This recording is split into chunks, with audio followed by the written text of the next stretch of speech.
So welcome everyone to our information session on our MS in Clinical Psychology program. My name is Julie Muir. I am the graduate advisor for our programs in our College of Liberal Arts and our College of Health and Science. And this is the agenda of today's session. So we're going to be doing introductions, talk about learning objectives of the program, curriculum overview, kind of where alumni are today.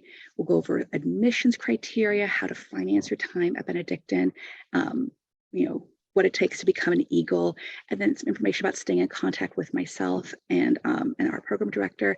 And then we'll open up for Q&As. With that, speaking of Q&As, if at any point you have any questions for myself or our program director, please write them in the Q&A. I'll be monitoring this throughout the presentation. So depending on the question, we'll either answer it live then and there, or I'll save it for the end.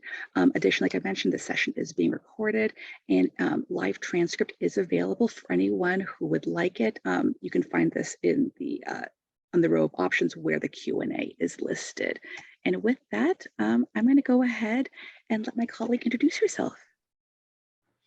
Hi, I'm Diane Moran. I am the program director for our Master's in Clinical Psychology program. That's a picture there of our past program director, Margie, one of our alums who's now an adjunct for us, and myself. We have been around for over 40 years, not at Benedictine. We started at George Williams College, but we've been at Benedictine probably for about the last, 35, 40 years. And it is just a pleasure to be with you today and to be able to talk to you about our program. And again, my name is Julie Muir. I'm the graduate admissions counselor. And so, Diane, go ahead and take it over. Oh, okay. So I think I just said that. So yeah, our program has been around for a very long time. It was started by two professors at George Williams, and when that school closed, it came to Benedictine, which is probably going on almost 40 years now. Dr. Shukin was one of the founders of our program, and he was trained by Carl Rogers. And so for psychology people, that is probably a very, recognizable name. And so we have a very strong history in foundation, in client-centered counseling. However, our program prepares you to use many different theoretical orientations. We are a graduate program now on semesters. We were on quarters for forever until last year. But our program graduates students every year who go out into, as you can see in the slide, a variety of different jobs in the community. Some of them are teaching for us. Some of them own private practices, and they now take our interns. Some of them work for hospitals and residential treatment programs in the area. So we have a very long history. But we try to stay very present and focused on the needs of the mental health people who are seeking mental health services right now. Okay, let's talk about the curriculum and licensing overview. Our program is designed to make sure that you meet all the needs for licensure. You can't graduate basically without meeting all of the licensure requirements in the state of Illinois. As requirements change, we know about them ahead of time and adjust, and we've done that many times over the years. Right now, there's a movement to increase the number of hours to 60 semester hours. Currently, we are a little bit above what the state mandates. However, we've known for many years that this was the direction that the state would be going, and so we have been there. You can see that our courses fall into those different categories. And as I said, as long as you take the courses that are required for graduation, you meet those curriculum categories for licensure. We also have elective courses, and we actually have more electives than what you see there. We have some new courses that get introduced every year or two. We also have, if you look at 6687 readings and counseling, that's sort of a generic name for like a topics class. And we have several different courses that are offered under the readings category. For example, we have a course in working with LGBTQ clients. We have one in working with people who have experienced trauma. I'm trying to think another one in telehealth. So we actually have more electives than what you see there. We have 3 subspecialties, addictions, marriage and family, and child. You're not required to choose a subspecialty. Basically, a subspecialty is a way for you to focus your elective hours into one, type of client population that you might want to work with. A lot of our students choose not to do a subspecialty because they want to stay kind of broad. They might decide toward the end that if they take one more class, they'll actually meet the requirements for one of the subspecialties. But many of our students want to have their coursework be a little bit more broad so that they're kind of prepared for a variety of different jobs when they graduate. And then, as you can see, our internship is 7 hours of your 60. The internships in our program are done at probably at least 80 different sites around the city and suburbs. We're always adding new ones on. This year, we've added several new private practices into the mix, and I've got students requesting a couple new ones as well that we haven't approved yet. Your internship is about a year-long experience. Let me go ahead and jump over to. Oh, I'm getting ahead. Oh, okay. Okay. Sorry. Yeah, okay, there it is. It's on there. Yeah, 80 sites, 750 hours. So it takes about a year, a complete calendar year to complete that. 750 hours is what's required at your site. That includes everything that you do when you are there, any hour you are at your site. And so it takes just about a year to complete. You are supervised at the site, but then we also have weekly support meetings, Tuesday nights at 5. I meet with our interns where they talk about, things they're proud of, things they're struggling with, questions. Sometimes they give each other tips and advice for how to work with particular kinds of clients that they might be struggling with. It's a really nice, I really call it peer support because I try and let the interns really help each other as much as possible.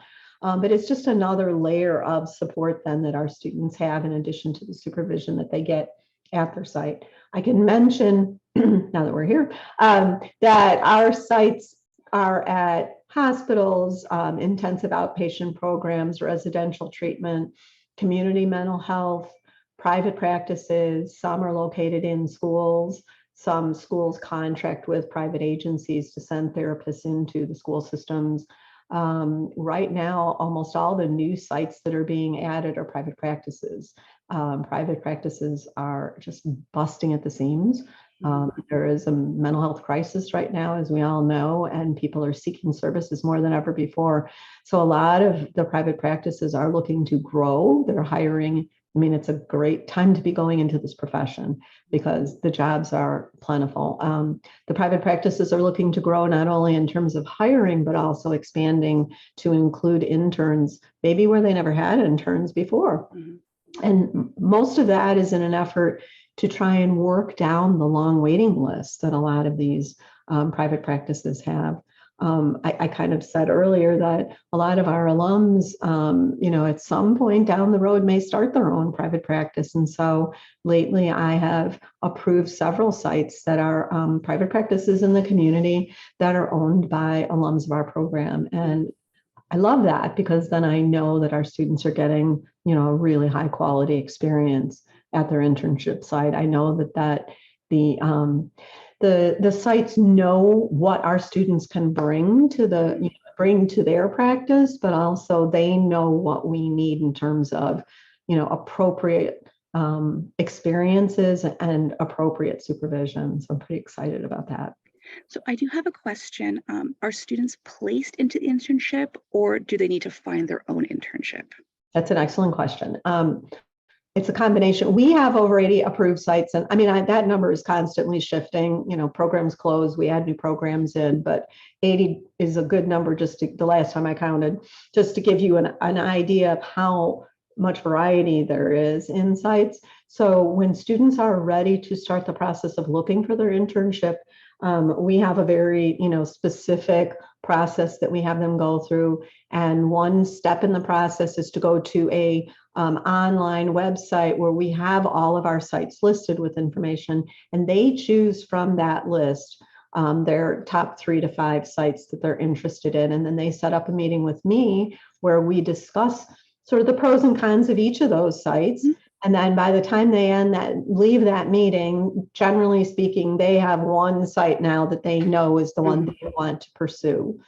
And then they apply. If it doesn't work out, they go to choice number 2. So we do not place them, but we assist them in the placement by offering them options. And how many internships can a student apply to at a time? 1. You apply to one site at a time. If you choose your top choice, you apply to that site. If it works out and they take you, amazing, you're done. If for some reason it doesn't work out, and sometimes it doesn't, it's just not a good fit, or maybe it's not a good time for them to take on a new intern, then they go to their second choice. So you only apply to one at a time. We really don't want our students putting out like 5 feelers to 5 different sites and then have all of them come back and say yes. And now they're all in a position where they've kind of put their eggs in the basket of this student, but this student wants to go to, 3 of them. You know what I mean? So absolutely, we like them to do one at a time. Excellent, thank you. And actually, just really quickly, going back to the concentrations and the subspecialties, can a student get more than one subspecialty with the program? Can, but it's tough. I'll tell you, it's pretty tough. There isn't a ton of room for electives in our program. As you saw earlier, they have room for about 5 courses.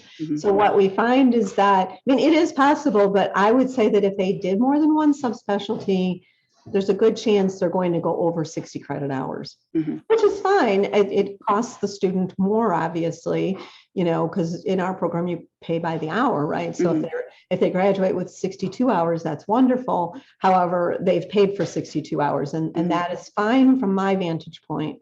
But if they're trying to stay within the 60 hours, it would be tough. Thank you. And then also going back to the courses, can you talk a little about how the terms are broken up? So we are now on semesters, but we actually have term 1 and term 2 within the semesters. Yes. So as I mentioned before, when this program came to us from George Williams, it was on quarters. And at that time, the university was a mixture of quarters and semesters. Undergrads have always been on semesters. However, some other grad programs came in on quarters. And a couple of years ago, the university decided that they wanted uniformity, have everyone on the same system. However, because our program has so many courses that we offer, to me, it didn't seem right to cut down on that breadth of course offerings and turn it into like a 16-week semester course. So in order to keep this variety in courses, what we chose to do was take the 16 weeks and split it in half. So instead of having a 10-week quarter, which is what we had in the past, we now have an 8-week term, or we call it session. Session 1 is the first 8 weeks. Session 2 is the second 8 weeks. And we have that in fall, 2 sessions in fall. We have that in spring, 2 sessions in spring. And then summer is 1 term. So technically we have 5 terms a year, 5 different schedules that go in 5 times students register. Thank you. And then where are some of our alumni? And I got ahead of myself on that question too, didn't I? Yeah. Our alumni are, most of them stay in the area. Once in a while, people do move to a different state. And I know that because generally they need some help getting their documents to the new state for licensure. But most of them, when they first leave our program, I would say 60% might get an offer, maybe even more, get an offer of a job from their internship site. That is a very common experience. Some of the programs, like for example, we have interns at the Student Counseling Center at Benedictine. We don't have paid full-time employees other than the director of the counseling center. So what that means is, if you intern at the counseling center, you're not going to get a job offer. And they know that going into it. But typically, especially in the private practices and very often in the community mental health setting, they may get a job offer from that place and therefore that site, and therefore, they have a choice to make. They can say, yes, I want to do this, or no, I don't. Private practices are great opportunities either to take a job at a private practice and eventually maybe even open your own private practice. We see that quite often. Hospitals, absolutely. You know, Linden Oaks. In fact, we even have students that come to us. They already work at Linden Oaks or a similar program like that, like Good Sam, you know, one of the mental health units. Sometimes they already work there and come to get their master's so that they can stay there, but move up in the job hierarchy. K-12 schools, typically, if you want to be a school counselor, you're going to get a different type of degree, a different type of license. However, specialty schools for kids with special needs, alternative schools oftentimes hire therapists. And as I said, sometimes our alums end up teaching for us. Again, just like it, you know, if I had an intern and I love that intern and I knew they did a good job, I feel very comfortable hiring them, right? In my practice, I feel the same way about our alums. When I'm looking for an adjunct to teach a course, I know what they know. I know something about their work ethic. I know something about their ability to connect with other people.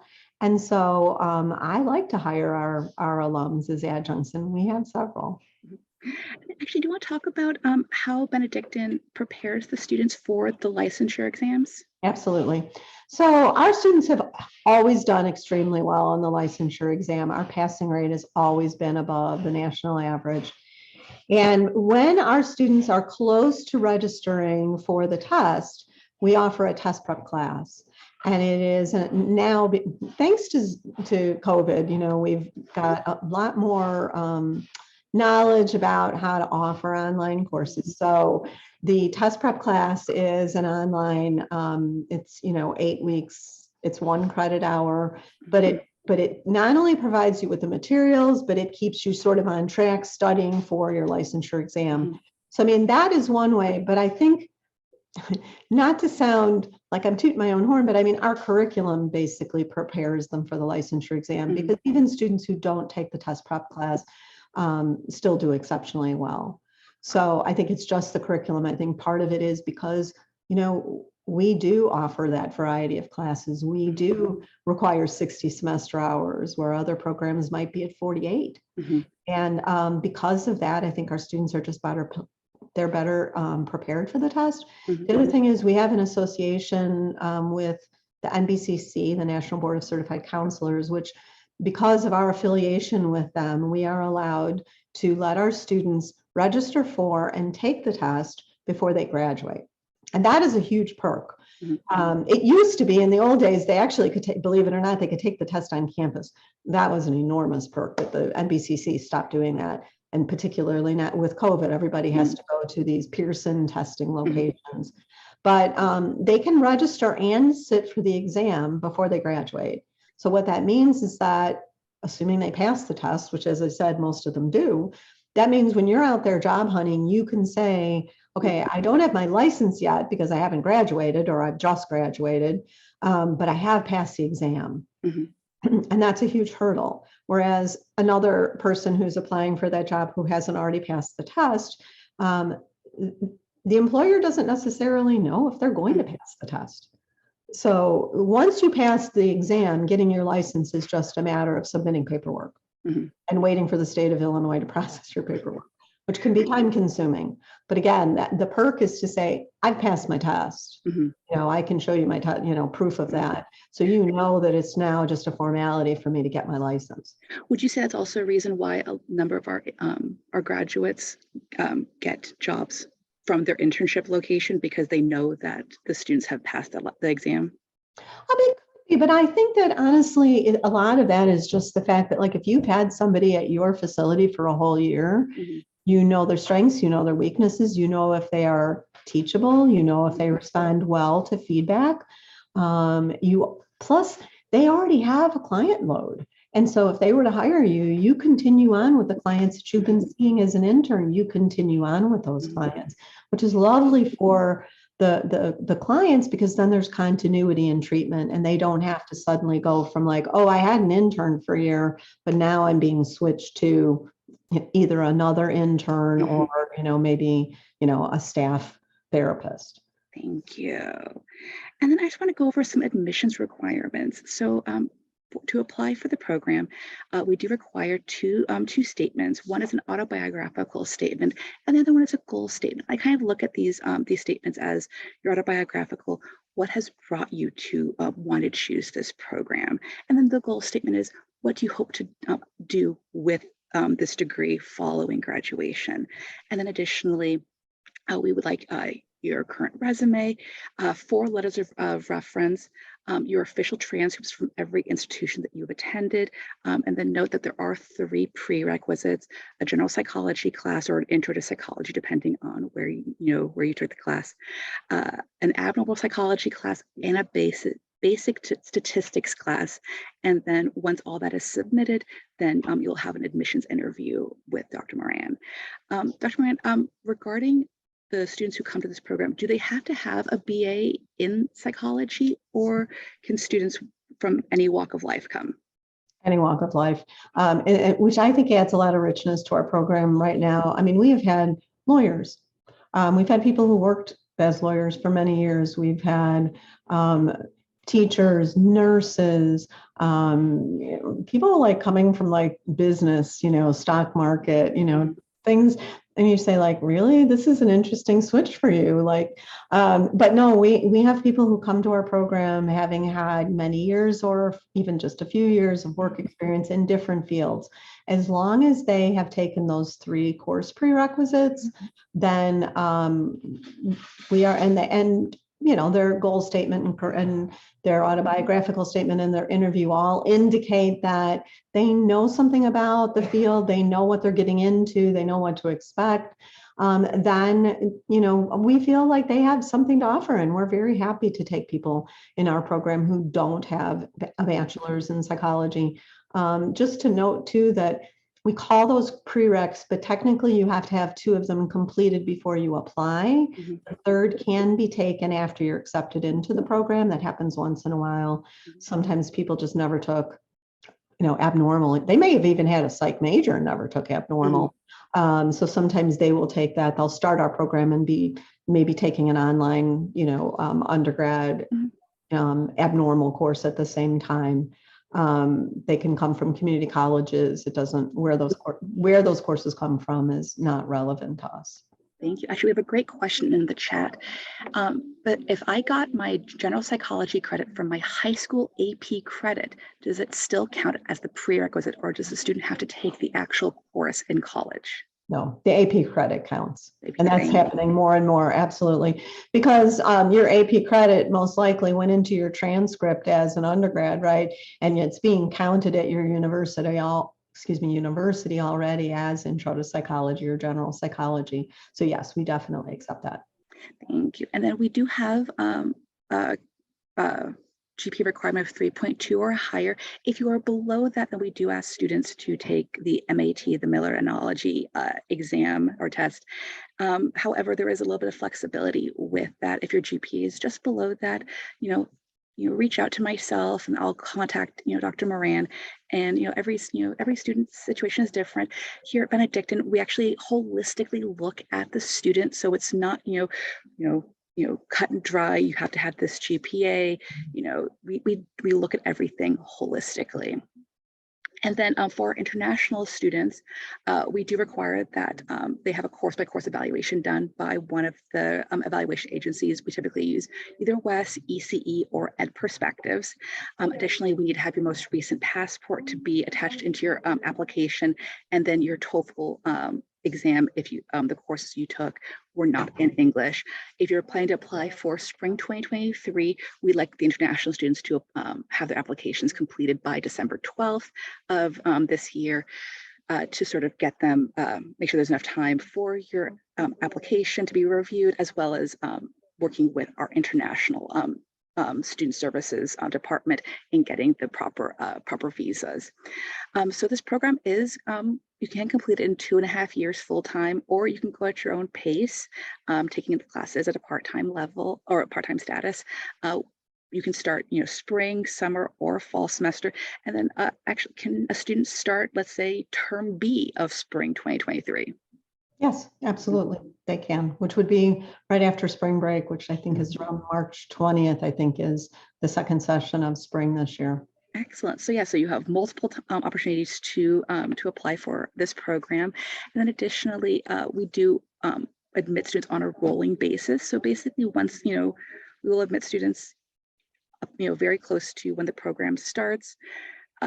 Once if for whatever reason we hit the program capacity, we will then waitlist any students, but we don't have set deadlines. And then the program is done in person. We do have a few classes that are offered online, but they're typically offered at a variety of times: daytime, evening, weekend classes, to also accommodate working individuals. Is there anything you'd like to add, Dr. Moran? I think that, what you see on the right side of that screen is probably one of the strengths of our program, is the flexibility. Yes, somebody who's going through this program full-time and trying to get it done as quickly as possible, absolutely, they can easily complete it in 2.5 years. But we have a lot of students who, life situations change. They have a baby, they go back to work, or maybe they were working full-time when they started and they decide to quit work and go to school full-time. And so our students can go back and forth, at liberty, between being full-time or part-time students, even if necessary, maybe taking, a session off. And so and that's also, the flexibility in terms of when we offer classes. We have morning classes, afternoon and evening classes. There are some students who work full-time during the day and have very inflexible jobs, so they're not able to get away for a daytime class. They can complete the program. It does take longer, and there is a possibility that if a course doesn't roll around at night during the time frame that they're there, they may have to take it as an independent, not an independent study, but as maybe a course off campus and transfer that credit back in. But there's a lot of flexibility in the program. You are not tracked. It's not a cohort program. So that means that you really are moving at your own pace. That allows a lot of flexibility for people, depending on what walk of life or, where they're coming from. We have a lot of students that are full-time parents. We have a lot of students we have a fair amount of students, though, who are 22 and have just graduated from their undergrad and are doing, graduate school full-time, maybe still living at home, whatever. We have those students as well, but we have a fair number of students who are doing things kind of their own way. And I just want to say one more thing. We don't typically have a capacity for students. Like in our program, we don't hit a capacity or wait list.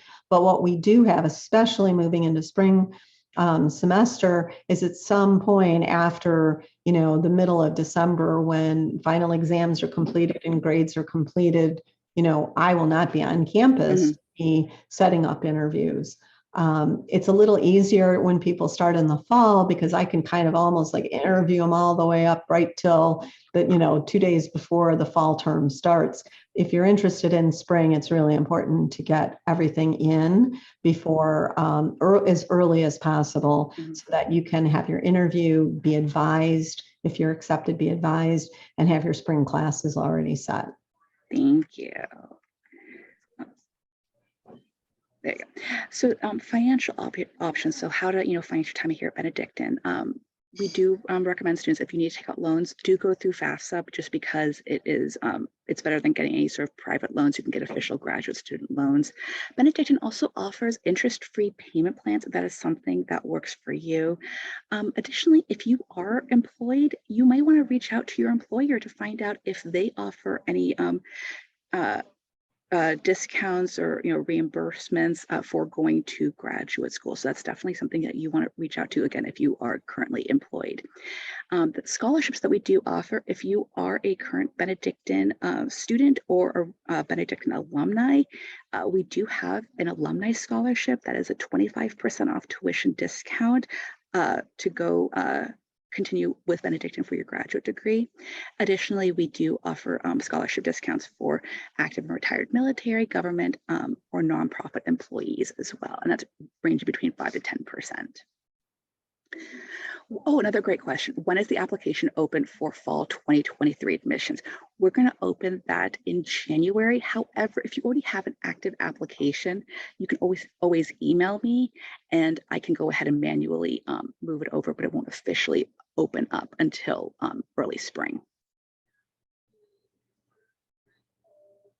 and then sort of becoming an Eagle and what sort of benefits you have. So as Dr. Matt has spoken about, we all get individual advising, and we're everyone here is a great source of resource and support. We're here to answer any sort of questions about courses and course registration.